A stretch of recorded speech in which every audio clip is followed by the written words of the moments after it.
Look inside yourself. What do you feel? Kekicro.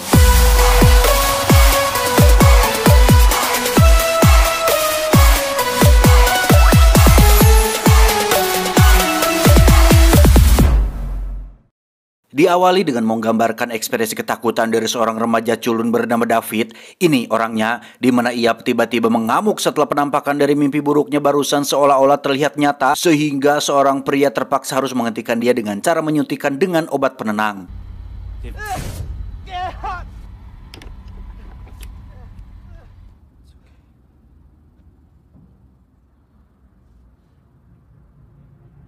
Esoknya, David yang masih duduk di bangku SMA ini pun diantarkan pria tadi yang ternyata pamannya sendiri. Dia bernama Andre. Namun, akibat trauma dari mimpi semalam, kini sikap David jadi penyendiri dan seperti tidak mau peduli terhadap siapapun. Sampai-sampai kabogoh David yang bernama Mai pun terheran-heran saat senang melihatnya. Sorry.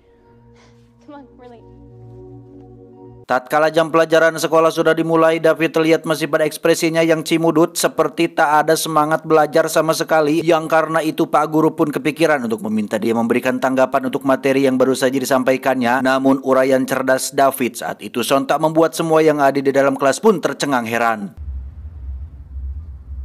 Very good, David. Di tengah suasana tersebut, tiba-tiba sekelompok bersenjata menerobos ke dalam kelas. Lalu semua siswa dikeluarkan kecuali David yang lantas disergap karena memang dialah target kedatangan mereka di sana. Namun bersamaan dengan munculnya ingatan tentang penampakan pada mimpi itu, David tiba-tiba memiliki kekuatan aneh sehingga mampu mengalahkan mereka dengan sangat mudah.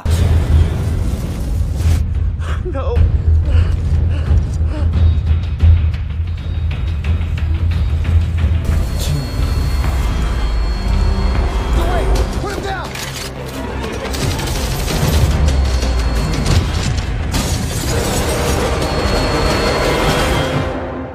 Sementara itu di luar terlihat pemimpin dari kelompok tadi yang bernama Collins. Ini cucungiknya yang dengan berpura-pura sebagai tim investigasi. Akhirnya Collins berhasil mendapat informasi tentang identitas David dan melaporkannya pada seorang misterius yang sedari tadi menunggu di mobil.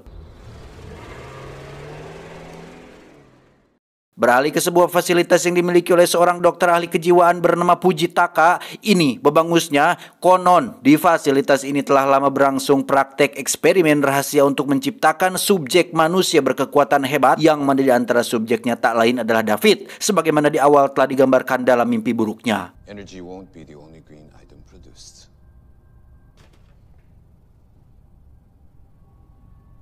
Sementara David sendiri terlihat sudah berada di sebuah minimarket untuk menemui Andre, di mana keberadaannya tak luput dari pantauan Colin CS yang terus mengejarnya, sehingga pada saat itu juga Andre menyuruh David segera pulang dan pergi sejauh mungkin untuk menghindari kejaran mereka.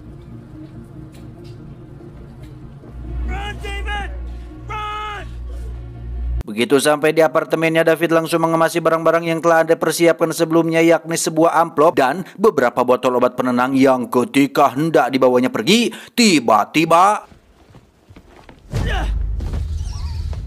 Ya, rupanya salah satu subjek pemburu telah diutus Collins yang dengan kemampuan permainan pedangnya sempat membuat David terbojok, sampai akhirnya bayangan dari mimpi itu pun kembali muncul lewat bayangan sebuah cermin dan...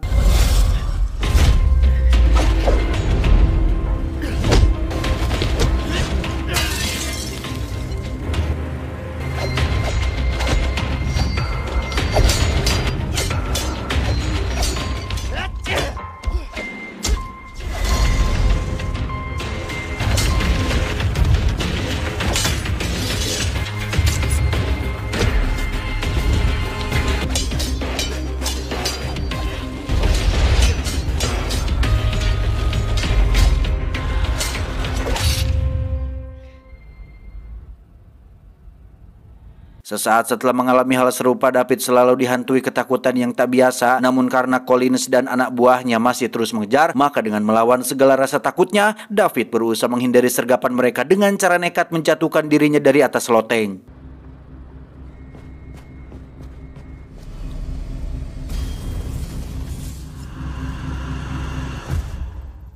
Tak lama setelah kondisinya pulih, David lantas meminta May agar segera menemuinya di sebuah taman. Sementara May yang sejatinya sedang mengkhawatirkan, David pun langsung pergi ke tempat yang dimaksud tanpa menyadari jika ternyata Colin setelah membuntuti dirinya juga.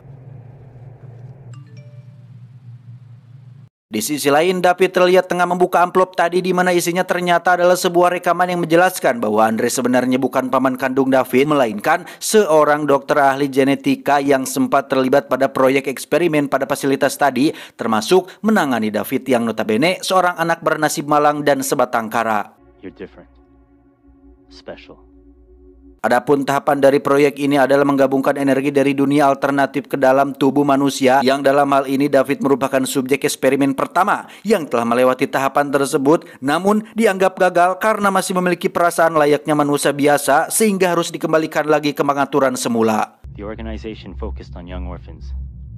Tak ingin gagal untuk yang kedua kalinya, kali ini Collins mengerahkan 3 subjek pemburu sekaligus, yang mana salah satunya sudah berada di area taman dan langsung beraksi saat itu juga. Beruntung David berhasil menghindari tembakannya sekaligus membawa kabur May ke dalam hutan sebelum akhirnya mereka kembali ditemukan dan pertarungan pun terjadi.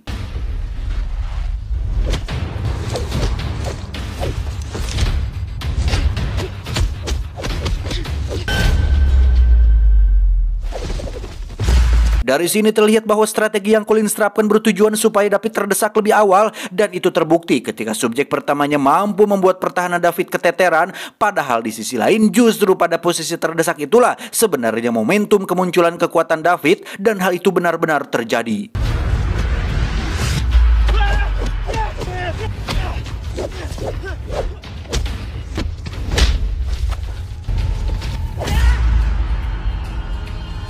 Di saat 2 subjek yang lainnya datang membantu, maka secara otomatis mode pertarungan pun jadi semakin tak seimbang, di mana mereka dapat dengan leluasa menyerang secara membabi buta, hingga ketika David benar-benar pasrah oleh dahsyatnya kombinasi serangan mereka, tiba-tiba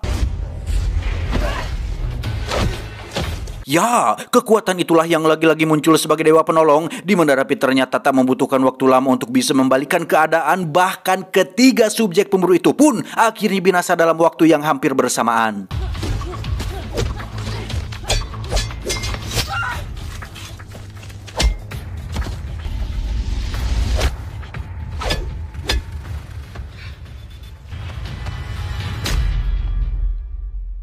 Kenyataan ini sontak membuat Tuan Pujitakat panik, dan pada saat itu juga ia meminta diantarkan asistennya menemui seseorang bernama Yin, alias si misterius yang tadi Collins temui di awal, di mana terkait masalah David ini, Yin diam-diam telah merilis 1 subjek pamungkas yang kehebatannya sudah tak perlu diragukan lagi. Dari sini terungkap bahwa sebenarnya Yin merupakan satu dari sekian banyak subjek hasil eksperimen yang karena kemampuannya, Yin kemudian dipercaya Pujitaka untuk terus mengembangkan subjek terbaru, meski akhir-akhir ini Pujitaka mencium gelagat mencurigakan bahwasanya Yin dan Collins telah bersekongkol untuk mengkhianatinya. This is a masterpiece, the mindless puppet. I will inform the organization of our progress. Scene pun beralih ke dalam sebuah apartemen di mana fenomena serupa masih terus menghantui alam bawah sadar David. Bahkan ia hampir tak peduli dengan kehadiran May di sampingnya, yang ketika May berusaha menenangkan David dari situasi tersebut, tiba-tiba May jadi sasaran tembak brutal dari kelompok bersenjata yang bermaksud menangkap David. Sementara David yang sudah dalam pengaruh kekuatan itu pun langsung berontak sebelum akhirnya dapat diredam dengan pengaruh obat bius yang berhasil menancap di punggungnya.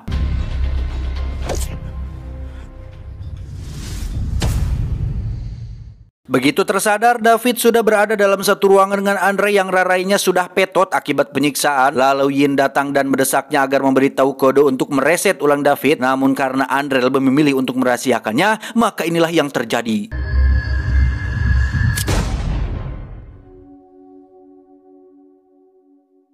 Alhasil, proses pemrograman ulang dilakukan secara manual dan brutal, yakni dengan menyetrum David tepat di bagian kepalanya hingga pingsan, yang mana praktek ini bertujuan untuk menghapus semua ingatan David di masa lalu sebelum kemudian diisi ulang dengan program aplikasi yang lebih up to date.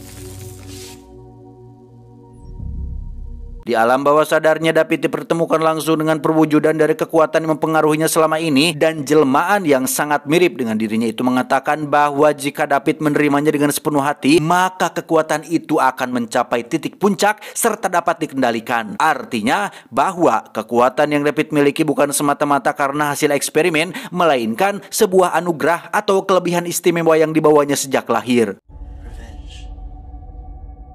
Tak banyak tawar-menawar lagi, David yang sedang ingin balas dendam atas kematian orang-orang yang dicintainya pun menerima tawaran tersebut, dan ketika ia kembali tersadar, maka dibantainya semua orang yang berada di dalam ruangan tanpa terkecuali. Revenge. Di sisi lain, Colin dan Yin yang baru sampai di parkiran pun didatangi sekelompok orang bersenjata utusan Fujitaka, yang mana tentunya ini merupakan rekasi atas ide busuk yang kedua orang ini telah rencanakan. Namun, ketika kelompok tersebut hendak melancarkan aksinya, tiba-tiba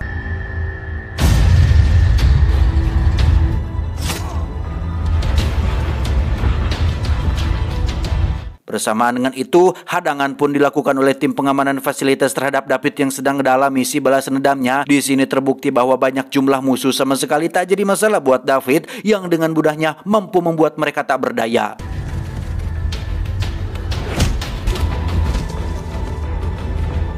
David pun sampai di sebuah sektor di mana dia dihadapkan langsung dengan subjek pamungkas tadi, yang karena keduanya sama-sama telah diprogram untuk mode penyerang, maka pertarungan antara mereka pun tak terhindarkan lagi. Di sini David mengakui betapa kuatnya si subjek pamungkas ini, yang alih-alih mendapatkan celah untuk melakukan serangan balik, justru di sini David yang malah mendapatkan gempuran lebih dahsyat sampai-sampai tubuhnya harus terpental jauh keluar gedung. Dalam posisi tubuh yang sudah hampir tak bisa berbuat apa-apa lagi, kini David hanya bisa pasrah ketika lehernya dijerat dengan gantungan rantai. Namun bersamaan dengan kemunculan jelmaan dirinya tadi, seketika kekuatan David pun kembali bangkit sepenuhnya dan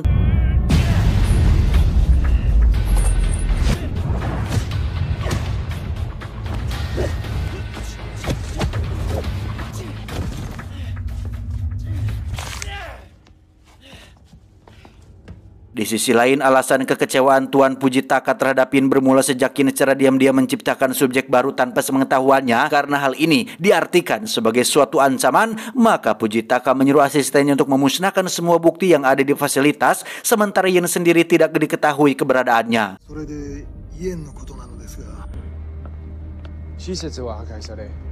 Dan betapa terkejutnya Fujitaka ketika si asisten memperlihatkan sebuah rekaman CCTV tentang aksi yang baru saja David lakukan. Spontan mereka menyebut bahwa sosok yang disebut Yang telah bangkit, mengingat nama yang dimaksud di sini tak lain adalah perwujudan dari kekuatan David yang kini sudah menyatu dengan jiwanya secara utuh.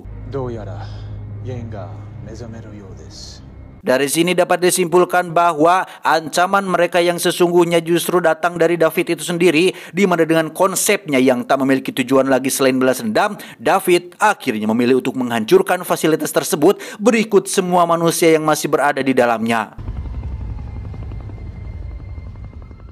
Tamat ending yang cukup membagongkan.